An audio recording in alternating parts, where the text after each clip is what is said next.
அன்பு நேயர்களுக்கு இனிய காலை வணக்கம். நேயர்களே, டிரைவ்ஸ் அப்படிங்கிறத பத்தி நேத்து நான் சொல்லிட்டு இருந்தேன்.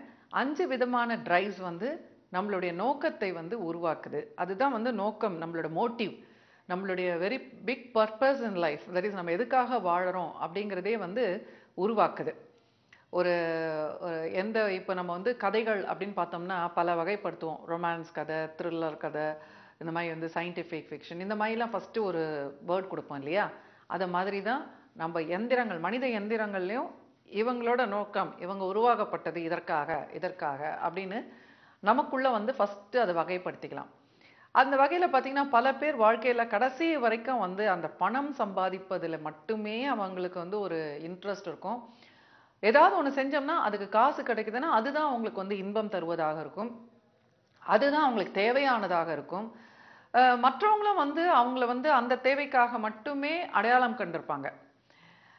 அதனால அது அது வந்து இவங்க கொடுக்குற வரைக்கும் இவங்களுக்கும் ஹாப்பியாக இருக்கும். ஸோ இந்த மாதிரி கடைசி வரைக்கும் அவங்களுக்கு அந்த பணம் அப்படிங்கிற ஒரு போதையிலே, அதை தேடுவதிலே, அதில் செலவழிப்பதிலேயே அவங்களோட வாழ்க்கை வந்து போயிடும்.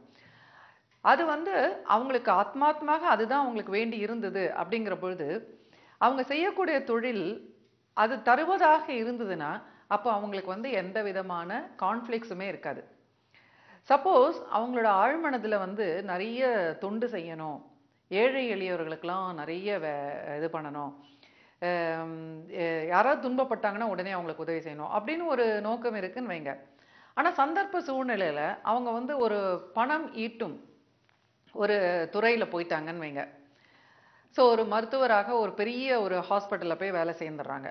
அப்போது அங்கே வந்து காசு இல்லாமல் எந்த சர்ஜரியும் பண்ண முடியாது. இப்போ இவர் வந்து ஒரு மருத்துவராக வேலை பண்ணும்போது அவர் வேலையை மட்டும் பண்ணிட்டு வர வேண்டியதுதான்.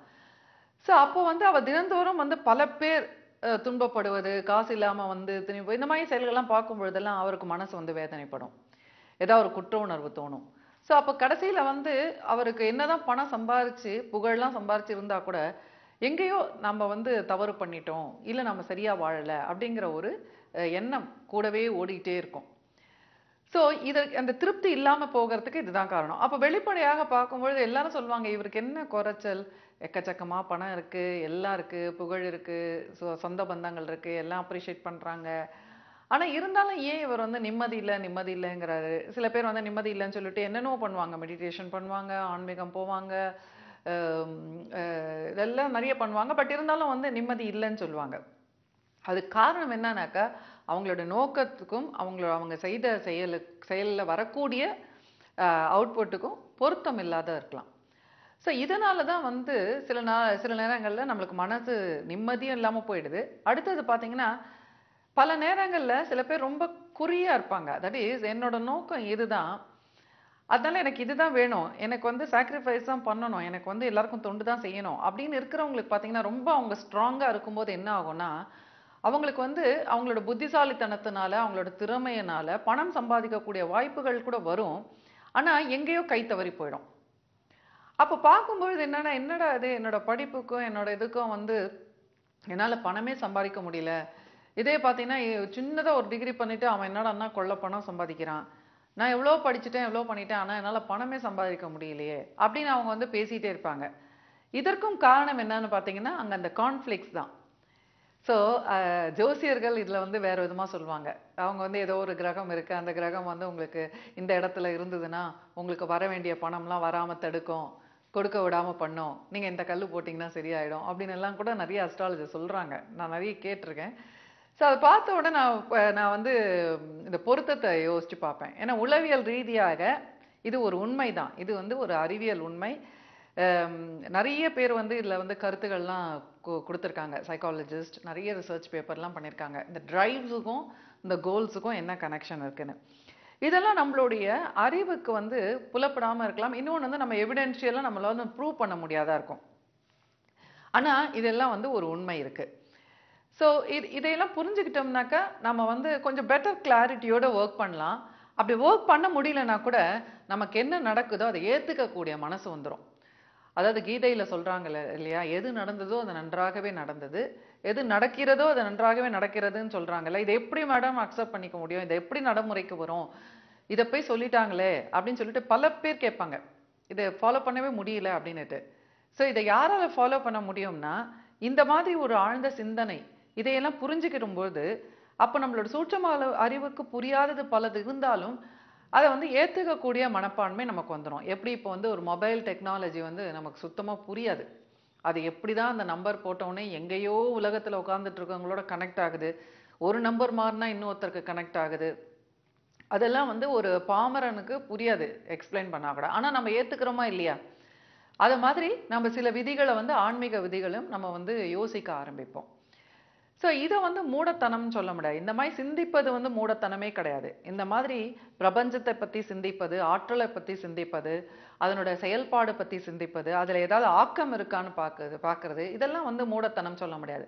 ஆனா எது மூடத்தனம்னு பார்த்தீங்கன்னா, சில செயல்கள் மற்ற, அதாவது வந்து இது செஞ்சாக்கா இது நடக்கும், இது செஞ்சா இது நடக்கும் அப்படின்னு சொல்லிட்டு ஒரு லட்சக்கணக்கான செயல்கள் வந்து சம்பிரதாயங்கள் சா இதெல்லாம் வச்சிருக்காங்க. இப்ப கொண்டு வந்திருக்காங்க, நிறைய இடத்துல கொண்டு வந்திருக்காங்க. இதெல்லாம் ஏன் கொண்டு வராங்கன்னா வருமானத்துக்காக.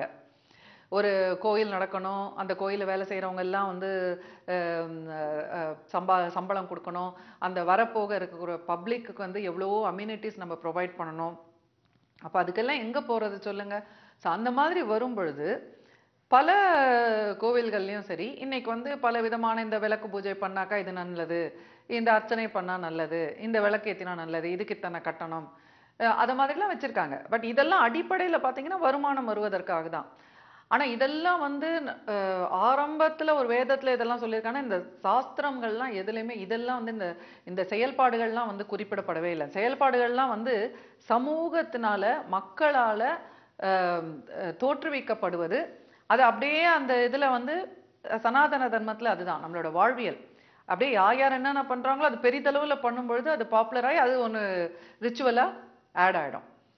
ஸோ இதை மாதிரி தான் வந்து நம்மளோட வாழ்க்கையில நம்மளோட கோல் அந்த டிரைவ் அதை வந்து நம்ம புரிஞ்சுக்கிறதுக்கு நம்ம நிறைய டீப்பா நம்மளை பத்தி யோசனை பண்ணோம்னாலே நம்ம அதுல கொஞ்சம் தெளிவடைஞ்சிடலாம். அடுத்தது பார்த்தீங்கன்னா, நம்மளுடைய ரிலேஷன்ஷிப் எப்படி நம்ம வந்து மற்றவங்களோட பழகுறோம் அப்படிங்கிறது ரொம்ப பெரிதளவுல வந்துங்க நம்மளுடைய வெற்றிக்கு வழிவகுக்குதுன்னு சொல்லலாம். பெரிய வெற்றியாளர்கள் அத்தனை பேருமே பார்த்தீங்கன்னா, அவங்களோட வெற்றிக்கு வந்து எது காரணம் அப்படின்னு பார்த்தீங்கன்னா, அவங்களோட EQ தான். இது வந்து சயின்டிஃபிக்கா ஆராய்ச்சியிலே பண்ணி ப்ரூவ் பண்ணியிருக்காங்க. IQ-வை விட EQ தான் வந்து நம்மளோட வாழ்க்கையில வெற்றி அடைவதற்கு முக்கியம் அப்படிங்கிறத பத்தி. சரி நேயர்களே, மேலும் என்னென்ன தேவை நம்மளுடைய பர்சனலா நம்மளோட ஆற்றலை வந்து வெளியில கொண்டு வருவதற்கு என்னென்ன தேவை அப்படிங்கிறத பத்தி மேலும் நிறைய நாளை சந்தித்து உரையாடலாம்.